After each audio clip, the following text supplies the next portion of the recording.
My parents used my sister's illness as an excuse to neglect me for my entire life. So when I grew up and became successful without them, they found out and started making demands under the guise of family. But I kicked them to the curb, and now they won't stop begging for forgiveness. I don't have many dark secrets. Well, actually, I don't have any at all, except this one specific one that really haunts me. And I've been keeping it from my family for years. I knew it would blow up eventually, but I didn't expect it to literally happen last Thanksgiving. Buckle up. This is a wild one. I, 36F, practically grew up as the classic forgotten child archetype. Well, only from the age of 9, because that's when my Aunt Jen showed up at our house at 3 a.m., telling me to pack a bag because Mom was in the hospital. You see, she was pregnant, and my sister Charlotte was coming early, like 2 months early. The next few weeks ended up being a blur of hospital visits and hushed conversations. Charlotte was tiny. She looked like one of my porcelain dolls, but only if my porcelain was covered in tubes and wires. I tried to touch her, but then my dad slapped my hand away. That was the first time I felt it, this invisible barrier forming between me and my family. When they finally brought Charlotte home, our house transformed into this sterile bubble. Mom became obsessed with germs, industrial strength disinfectant everywhere, hand sanitizer stations in every room, constant cleaning. The smell of bleach still makes me anxious to this day. And maybe this wouldn't have been so bad. But then came the part that really messed me up. Whenever I showed even the slightest sign of being sick, I was immediately booted to either Grandma Dorothy's or Aunt Jen's house. At first, my childish brain thought it was a little fun. Grandma would bake cookies, while Aunt Jen had this cool collection of novels I was working through. And eventually, I figured out what's happening. It got to the point that I would wear triple layers of leggings in winter,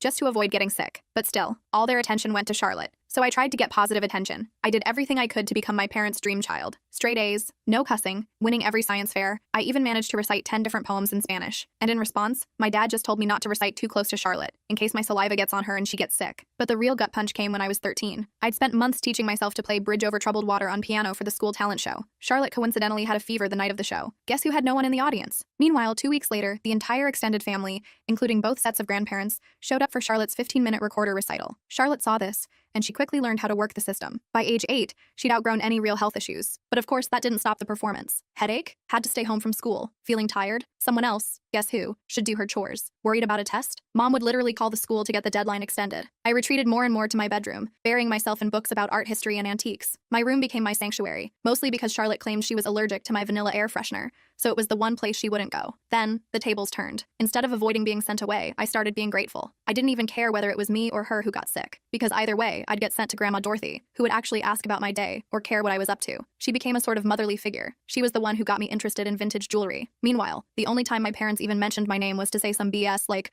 "Oh, Charlotte just needs more attention because she had such a rough start. Taylor's always been so independent. Taylor understands her sister has special needs." But no, I did not understand. I was a kid who couldn't figure out why having a healthy immune system made me less deserving of love. But hey, at least it taught me self-reliance. When nobody checks your homework or cares about your achievements, you learn quickly to be your own cheerleader. But here's the thing about being invisible. No one's watching your failures or your successes. So do whatever the hell you want. To say I took advantage of this would be an understatement. In just a few months, I changed the course of my life forever. My parents couldn't believe it, and Charlotte finally got what's coming. To this day, I still tell people what I did because I'm so damn proud of myself for it. I would tell you, but I don't have time to in this short video. Click the link or go to my channel to watch it. I don't have many dark secrets. Well, actually, I don't have any at all except this one specific one that really haunts me, and I've been keeping it from my family for years. I knew it would blow up eventually, but I didn't expect it to literally happen last Thanksgiving. Buckle up. This is a wild one. I, 36F, practically grew up as the classic forgotten child archetype. Well, only from the age of 9, because that's when my Aunt Jen showed up at our house at 3 a.m. telling me to pack a bag because Mom was in the hospital. You see, she was pregnant, and my sister Charlotte was coming early, like 2 months early. The next few weeks ended up being a blur of hospital visits and hushed conversations. Charlotte was tiny. She looked like one of my porcelain dolls, but only if my porcelain was covered in tubes and wires. I tried to touch her, but then my dad slapped my hand away. That was the first time I felt it, this invisible barrier forming between me and my family. When they finally brought Charlotte home, our house transformed into this sterile bubble. Mom became obsessed with germs, industrial strength disinfectant everywhere, hand sanitizer stations in every room, constant cleaning. The smell of bleach still makes me anxious to this day, and maybe this wouldn't have been so bad. But then came the part that really messed me up. Whenever I showed even the slightest sign of being sick, I was immediately booted to either Grandma Dorothy's or Aunt Jen's house. At first, my childish brain thought it was a little fun. Grandma would bake cookies, while Aunt Jen had this cool collection of novels I was working through. And eventually, I figured out what's happening. It got to the point that I would wear triple layers of leggings in winter, just to avoid getting sick. But still, all their attention went to Charlotte, so I tried to get positive attention. I did everything I could to become my parents' dream child. Straight A's, no cussing, winning every science fair. I even managed to recite 10 different poems in Spanish. And in response, my dad just told me not to recite too close to Charlotte, in case my saliva gets on her and she gets sick. But the real gut punch came when I was 13. I'd spent months teaching myself to play Bridge Over Troubled Water on piano for the school talent show. Charlotte coincidentally had a fever the night of the show. Guess who had no one in the audience? Meanwhile, 2 weeks later, the entire extended family, including both sets of grandparents, showed up showed up for Charlotte's 15-minute recorder recital. Charlotte saw this, and she quickly learned how to work the system. By age 8, she'd outgrown any real health issues. But of course, that didn't stop the performance. Headache? Had to stay home from school. Feeling tired? Someone else, guess who, should do her chores. Worried about a test? Mom would literally call the school to get the deadline extended. I retreated more and more to my bedroom, burying myself in books about art history and antiques. My room became my sanctuary, mostly because Charlotte claimed she was allergic to my vanilla air freshener, so it was the one place she wouldn't go. Then, the tables turned. Instead of avoiding being sent away, I started being grateful. I didn't even care whether it was me or her who got sick, because either way, I'd get sent to Grandma Dorothy, who would actually ask about my day, or care what I was up to. She became a sort of motherly figure. She was the one who got me interested in vintage jewelry. Meanwhile, the only time my parents even mentioned my name was to say some BS like, oh, Charlotte just needs more attention because she had such a rough start. Taylor's always been so independent. Taylor understands her sister has special needs. But no, I did not understand. I was a kid who couldn't figure out why having a healthy immune system made me less deserving of love. But hey, at least it taught me self-reliance. When nobody checks your homework or cares about your achievements, you learn quickly to be your own cheerleader. But here's the thing about being invisible. No one's watching your failures or your successes. So do whatever the hell you want. To say I took advantage of this would be an understatement. In just a few months, I changed the course of my life forever. My parents couldn't believe it, and Charlotte finally got what's coming. To this day, I still tell people what I did because I'm so damn proud of myself for it. I joined every club that wouldn't interfere with my part-time job at Murphy's Diner, thanks to Barb, the owner, who remembered my birthday when my own parents forgot. Debate team? Check. National Honor Society president? Check. Editor of the school paper? Check. Debate team was where I really found my voice. There's something deeply satisfying about dismantling someone's argument while maintaining perfect composure. It also taught me how to negotiate, which I didn't realize then would be useful later. I won state twice. My parents couldn't attend either competition because Emma had major soccer games. She was on the C team and didn't even play. Junior year is when things really got interesting. I took the SAT and got a perfect score. Not like, oh, pretty good, perfect. I mean perfect. 1600. Do you know how many people get that? Less than 1%. I remember staring at the results screen for like 20 minutes, convinced it was a mistake. I rushed home to tell my parents. I know, stupid. Mom was in the kitchen helping Emma with her English homework. The conversation went something like, me. Mom, look, I got a perfect SAT score. Mom, that's nice, honey, but can you keep it down? Emma's trying to concentrate. She has a big test tomorrow. Emma, yeah, some of us actually have to study, Miss Perfect. Mom, Emma, sweetie, don't stress. You're just a different kind of learner. I still have the hard copy of those SAT results somewhere. Never made it to the fridge. But Emma's C+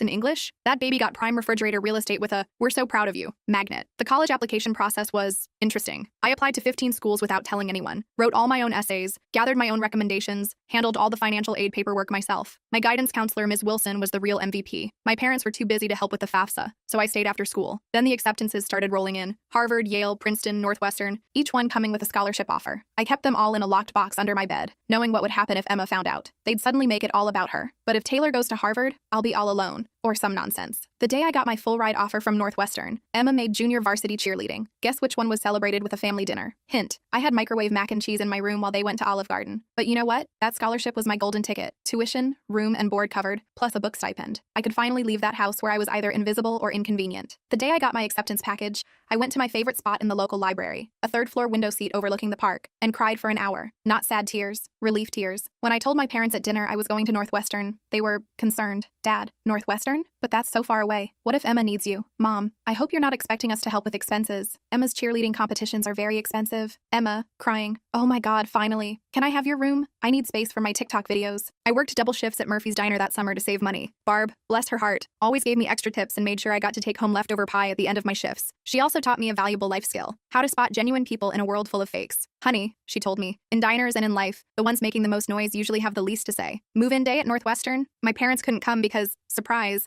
Emma had a cheerleading competition. Aunt Jen drove me instead, helped set up my dorm room, and handed me an envelope with $500. Your Grandma Dorothy wanted you to have this, she told me. She's so proud of you. Later, I learned Grandma had been saving that money from her Social Security checks for months. That first night in my dorm room, I made myself a promise. I was going to build such an amazing life that being overlooked would be impossible. Not out of revenge, not to prove anything to my family, but for that 9-year-old girl who used to get sent to Grandma's house for sneezing. College flew by in a blur of all-nighters, ramen noodles, and glorious independence. I joined the Antiques Appreciation Society, a perfect excuse to spend hours discussing vintage jewelry techniques and history with like-minded people. I even organized a small exhibition in our student union featuring borrowed pieces from local collectors. Nobody in my family attended, of course, but it was a turning point for me. For the first time, other people were seeing value in the knowledge I'd accumulated. I graduated summa cum laude from Northwestern. Not that my parents noticed. They were too busy helping Emma transfer to her third college in 2 years. But here's where the plot takes an unexpected turn. I landed an entry-level job at Blackwell & Jenkins Auction House in Chicago. I won't use the real name for obvious reasons, but if you're in the business, you probably know who I mean. A legitimate high-end establishment, lots of old money clients, that kind of place. I started in their estate sales division, cataloging belongings of wealthy people after they died. Not exactly glamorous, but it paid the bills. My first few months were pretty standard, logging countless china sets, cataloging vintage furniture, etc. Then came the Westfield estate. Mrs. Westfield was an elderly widow who died with no children, leaving behind what everyone assumed was a large collection of costume jewelry. This is where those hours at Grandma Dorothy's paid off. I'm going through this pile of jewelry when something catches my eye. It's an Art Deco brooch. Nothing flashy, but something about it felt different. The weight was wrong for costume jewelry. The clasp mechanism was too sophisticated for a knockoff. I think I spent my entire lunch break that day researching vintage jewelry makers and signatures. I ended up staying late at the office to use the company's subscription to various antique jewelry databases. The more I looked, the more convinced I became that this wasn't costume jewelry. This was the real deal. Problem was, I was the new girl. No one would believe me if I claimed we had a potential treasure on our hands. So I did what debate team taught me. I prepared my case meticulously. I spent 2 weeks during lunch breaks and evenings learning everything I could about Art Deco jewelry authentication. I even used some of my pathetic excuse for savings to pay for an online gemology course. Finally got the courage to approach my boss, Mr. Parker. I brought the whole presentation, comparative images, historical documentation, the works. The conversation went something like, me, sir, I think we might have something significant in the Westfield collection. Parker, barely looking up from his phone. Taylor, we've already cataloged those as costume pieces. Me, I know, but look at these makers' marks. They match perfectly with Cartier's 1925 signatures. Parker, finally paying attention. Where did you learn all this? Me, I did some research. Long story short, the costume brooch sold for $42,000 at auction. Turns out it was part of a limited collection made for some European duchess in the 1920s. But here's the real kicker. Parker started trusting me after that. He began giving me other pieces to authenticate. Suddenly, my useless hobby of sorting vintage jewelry had actual value. I threw myself into learning everything about antique jewelry. I took every online course I could afford. I spent weekends at estate sales studying pieces, even started a small notebook documenting different authentication processes. My apartment looked like a jewelry scholar's fever dream, with walls covered in printouts of vintage hallmarks and certification guides. The auction house started seeing results. I was finding important pieces others had overlooked, developing relationships with collectors, understanding the market. My commission checks got bigger. For the first time in my life, I wasn't just surviving, I was saving money. My family, still remarkably uninterested. At Sunday dinners, which I still attended like a fool, the conversation went like, Mom, Taylor's still at that antique shop, right? Me, auction house. And yes, actually, I just authenticated a rare Tiffany piece. Emma, interrupting, oh my god, speaking of jewelry, you guys have to see this charm bracelet I bought at the mall. But I didn't care anymore. For once in my life, I had found something wholly mine. Something I was genuinely good at. Something that had nothing to do with being Emma's sister or the family disappointment. Then came the Harrington collection. This was about 2 years into working at the auction house. Massive estate, old money family, lots of buzz in the industry. I was part of the team cataloging their jewelry collection. And that's when I spotted it. A fairly ordinary-looking Art Nouveau piece everyone else had passed over. I spent 3 days researching it, barely slept. It turned out to be a piece from a famous French jeweler's private collection that was supposed to have been lost during World War II. When it sold at auction for $218,000, Parker called me into his office. I thought I was getting a promotion. Instead, he said something that completely changed the game. Taylor, you're wasting your talent here. You should be running your own authentication business. At first, I brushed it off. Me? Start a business? With what money? But the idea took root. I started doing small freelance authentication jobs on the side. Word spread that I had an incredible eye. Private collectors began reaching out directly. One night, I was sitting in my modest apartment surrounded by jewelry reference books and authentication tools I'd slowly accumulated when it hit me. This was something I could actually do. I could build something of my own. So I did what any reasonable person would do. I took out a huge loan against my car. I emptied my savings account. I rented a tiny office space in a less than desirable part of town. People thought I was crazy. Maybe I was. I transformed a storage room above a Chinese restaurant that was about the size of a college dorm room. The rent was cheap because it always smelled like Kung Pao chicken, and the Wi-Fi only worked if you sat in the corner by the window. But it was mine. The first few months were interesting. And by interesting, I mean terrifying. I'd wake up at 4 a.m. in cold sweats, calculating how many months until my savings ran out. Loan payments felt like a noose around my neck. My office furniture consisted of a card table from Goodwill and a chair I literally found on the curb. Don't worry, I sanitized it thoroughly. But in the world of high-end jewelry, reputation and connections are everything. And my time at the auction house had given me both. I started small, doing authentication work for local antique dealers. My fees were lower than the big firms, but my attention to detail was becoming known. Word spread. 6 months in, a breakthrough happened. A dealer I'd worked with at the auction house asked about authenticating a collection of Victorian-era brooches. The owner wanted verification before selling. It turned out to be a massive collection, with pieces from 3 generations of a family. I worked on it for 2 weeks straight, barely sleeping, documenting everything. I discovered 2 extremely rare pieces that had been misidentified as later reproductions. The owner was so impressed with my detailed analysis that she not only paid my fee, but offered me a 10% commission when the pieces sold. That commission? $76,000. More money than I'd made in the previous 2 years combined. Suddenly my phone was ringing. A lot. Private collectors hearing about my knack for spotting overlooked pieces. Estate lawyers seeking opinions on inherited jewelry. Even my old auction house started sending me authentication work.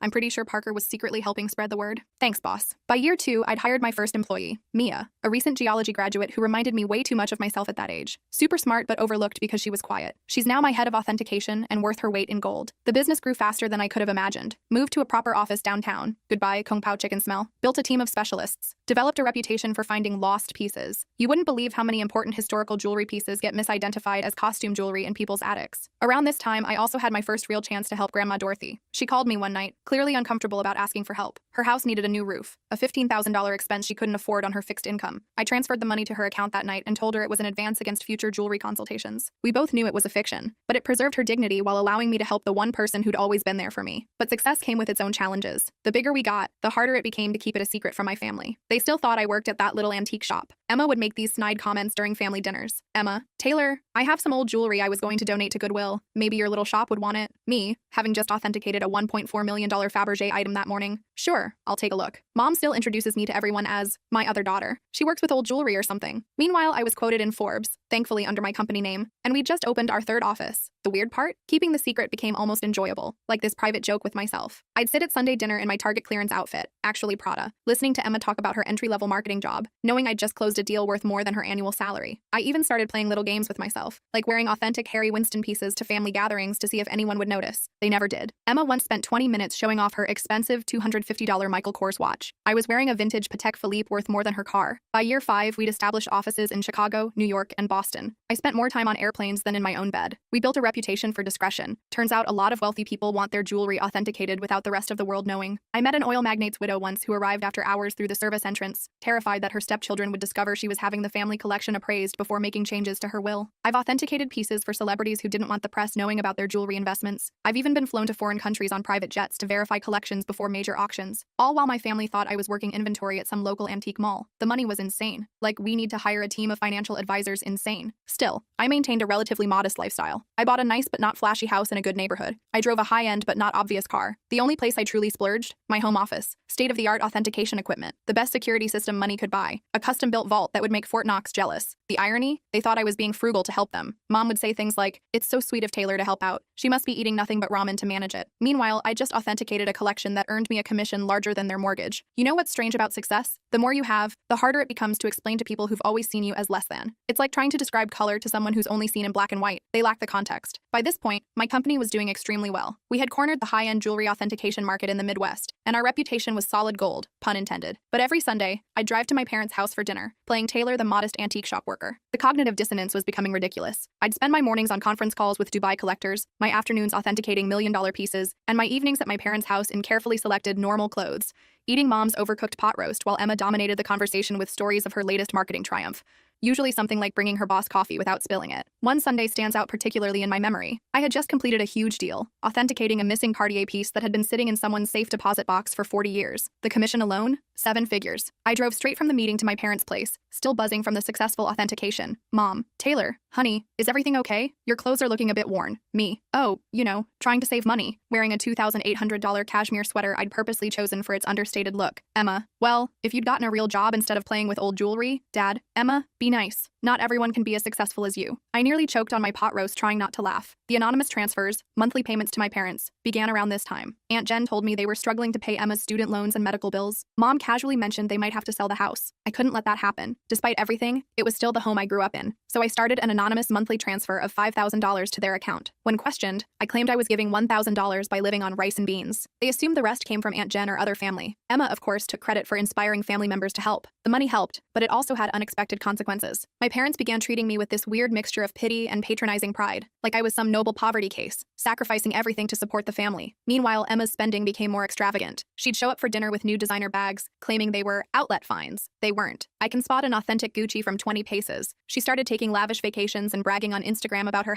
#blessed life. I'm pretty sure she was using my support money for shopping sprees, but I kept quiet. The irony was just too delicious. Then came the MBA drama. Emma announced she wanted to go back to school for her MBA. Another private university, of course. Only the best for the golden child. Mom called me in tears, explaining how they couldn't afford it. Me, maybe Emma could look at state schools? They have good programs too. Mom, oh honey, you don't understand. Your sister needs to maintain certain standards. But speaking of helping, could you increase your monthly contribution for a few years? I increased it to $7,000 per month. My accounts didn't even notice. But watching them praise Emma for taking initiative with her education while assuming I was living on ramen to help out. That stung a little. The real kicker? I was giving a guest lecture at the same business school Emma wanted to attend. My family didn't know that. The dean personally invited me to give a seminar on luxury goods authentication and business growth. I had to make up an excuse for why I couldn't attend Sunday dinner that week. During that lecture, I kept wondering what would happen if Emma walked in. Would she recognize me? Would she tell my parents? The fear of exposure still haunted me, even as I stood there talking confidently to a room full of MBA students about valuation methods for historical artifacts. The cognitive dissonance was getting harder to manage. My own achievements started to feel like a separate life, like I was some corporate superhero with a secret identity. By day, I was running a multi-million-dollar authentication business. By night, well, Sunday evenings, I was just Taylor, the disappointing daughter who worked at an antique shop. The weight of the lie was becoming heavier. Every time Emma made a snide comment about my career, every time Mom apologized to her friends for my modest lifestyle, every time Dad suggested I get a real job, there were moments when I almost came clean, like when Dad mentioned struggling to pay for his blood pressure medication, and I wanted to tell him I could cover it without even noticing. Or when Mom talked about postponing a needed dental procedure because insurance wouldn't cover it. Each time, I just quietly arranged for more money to appear in their account. I started seeing a therapist to deal with the mounting stress of my double life. Dr. Levine became my sounding board, the one person besides Aunt Jen who knew the truth about my life. You're enabling their behavior, she would tell me. Giving them money without boundaries is reinforcing the dynamic. She was right, but I wasn't ready to face the consequences of honesty. I think I always knew it would end dramatically. I just didn't expect it to implode so spectacularly on Thanksgiving. It started 2 weeks before the holiday. Mom called, crying about her back pain. She'd been diagnosed with a herniated disc, and the thought of cooking Thanksgiving dinner for 20 guests was overwhelming her. Now, I'd like to tell you I offered to help purely out of goodwill, but honestly, I was tired of pretending her dry turkey was edible. Me. Why don't I handle the food this year? I can have it catered. Mom. Oh, honey, we can't afford a caterer. Me. Don't worry about the cost. I've been saving up. Mom. Concerned. You're not taking out a loan, are you? I arranged everything with a high-end catering company I use for business events. They do incredible work, the kind of food that makes you wonder why you ever bothered cooking yourself. It cost more than my parents thought I earned in 2 months, but whatever. Thanksgiving morning arrived, and I was feeling pretty good. I had my laptop with me because I needed to monitor a major online auction in Hong Kong. This gorgeous Art Nouveau necklace was up for sale, and I had a client interested in authentication if they won the bid. The meal arrived on schedule, and everything was perfectly arranged. Emma, of course, had to comment. Emma. Store-bought stuffing? Really, Taylor? Mom's is so much better. This from the girl who once set off the smoke alarm making toast. Mom kept apologizing to everyone for not cooking herself, but you could tell they were enjoying the meal. Emma shut up after tasting the maple-glazed Brussels sprouts, which, by the way, cost more per plate than her weekly grocery budget. Between dinner and dessert, I stepped away to check my laptop. The auction was getting interesting, and I needed to be prepared in case my client won. I set up in my old bedroom, which Mom had kept exactly the same since high school. Meanwhile, Emma's room had undergone 3 renovations. That's when everything went sideways. I had left my authentication program running with several tabs open showing various accounts and current contracts. Emma came in without knocking. Some things never change. To borrow my phone charger. She saw my laptop screen. She saw this as her chance to finally expose how pathetic her older sister was. Emma, smirking. Let's show everyone what Taylor's really been up to. Before I could stop her, she grabbed my laptop and walked into the dining room. Picture this. 20 people, including aunts, uncles, cousins, and my parents, stuffed with gourmet turkey and half drunk on expensive wine they thought was from Trader Joe's. Emma, time to see what kind of important work Taylor's doing on Thanksgiving. She flipped the laptop around triumphantly, apparently intending to embarrass me with whatever minor antique transactions she assumed I was working on. The room went completely silent. Like, you could hear the fancy clock I got Mom for Christmas. She thought it was a reproduction, ticking softly. My screen displayed current account balance, $14.7 million. Pending authentication contract, $425,000. Recent transaction, $1.2 million. Hong Kong auction. Company quarterly profit report, $3.8 million.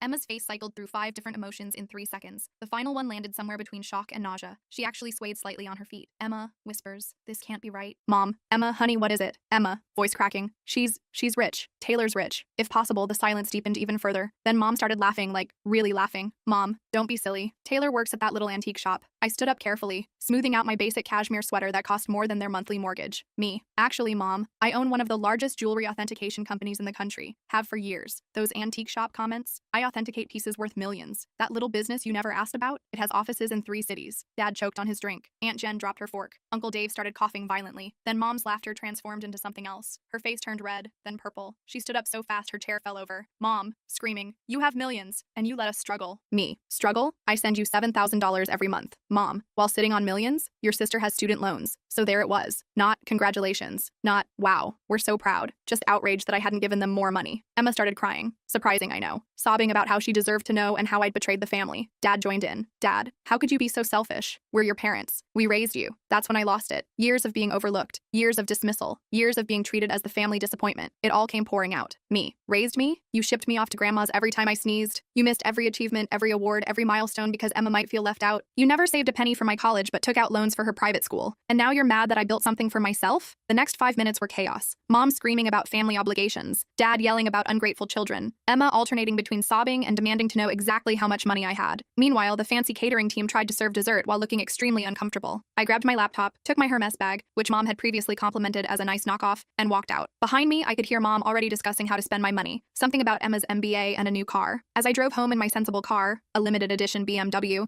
my phone started blowing up with texts. The family group chat exploded. Emma started posting on Facebook about hidden family wealth and selfish siblings. The days after Thanksgiving were like watching a hurricane hit in slow motion, except the hurricane was my family, and the debris was my sanity. Within an hour of leaving dinner, my phone had 52 missed calls and over 200 texts. Mom followed this fascinating progression. 7:42 p.m. How dare you walk out on family? 8:15 p.m. We need to talk about this like adults. 9:03 p.m. Your sister deserves a share of your success. 10:30 p.m. I've already called a realtor about houses in better neighborhoods. 11:45 p.m. Why aren't you answering? This is your mother. Meanwhile, Emma had gone full social media warrior. She wrote a massive rant on Facebook about how her millionaire sister had been hoarding wealth while watching her beloved family struggle. The comment section was insane. Distant cousins and former high school classmates I hadn't spoken to in years suddenly had strong opinions about my moral character. But this is the part that really got me. Emma actually posted, all those years of me trying to help Taylor's career, giving her advice about moving up from that little antique shop, and she was secretly wealthy. The betrayal hurts so much. I nearly threw my phone across the room. The only career advice she ever gave me, she suggested I try selling jewelry on Etsy. The flying monkeys arrived next. Aunt Susan, who I see maybe once every 3 years, called to tell me that family is everything. Uncle Bob, who I'm pretty sure still thinks I'm 12,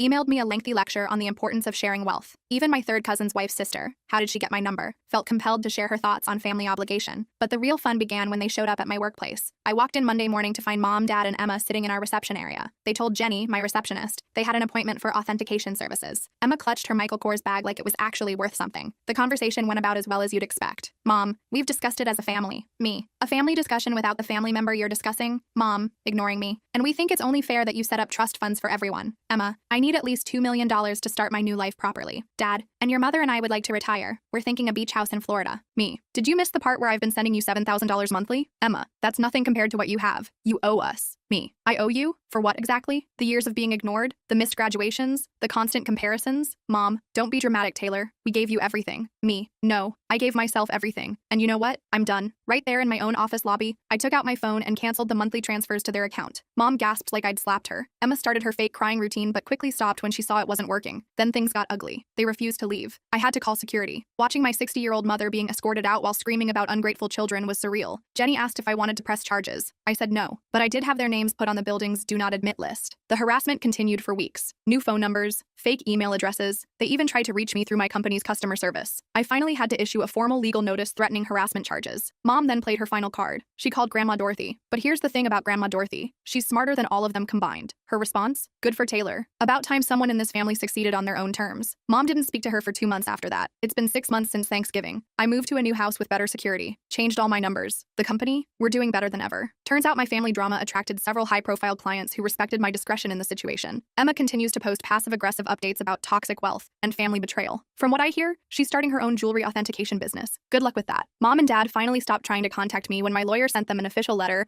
outlining how harassment charges would impact their lives. They're now telling everyone they never wanted my money anyway, and they're praying for my soul. The best part? For the first time in my life, I feel free. No more Sunday dinners full of subtle insults. No more downplaying my achievements to spare their feelings. No more financing the Emma show. My therapist says I'm finally establishing healthy boundaries. I say I'm finally living authentically. So that's my story. Thanks for letting me share it. Special thanks to the catering company who sent me a Christmas card saying the Thanksgiving dinner was the highlight of their year. Edit. Responses to common questions. Yes, I'm still in therapy. No, I don't regret cutting them off. Yes, Grandma Dorothy is doing well. She's coming to visit next month to help me catalog a new collection. One last thing. To Emma, because I know you're probably reading this, that Cartier bracelet you're wearing in your latest Instagram post, definitely a fake. Just saying.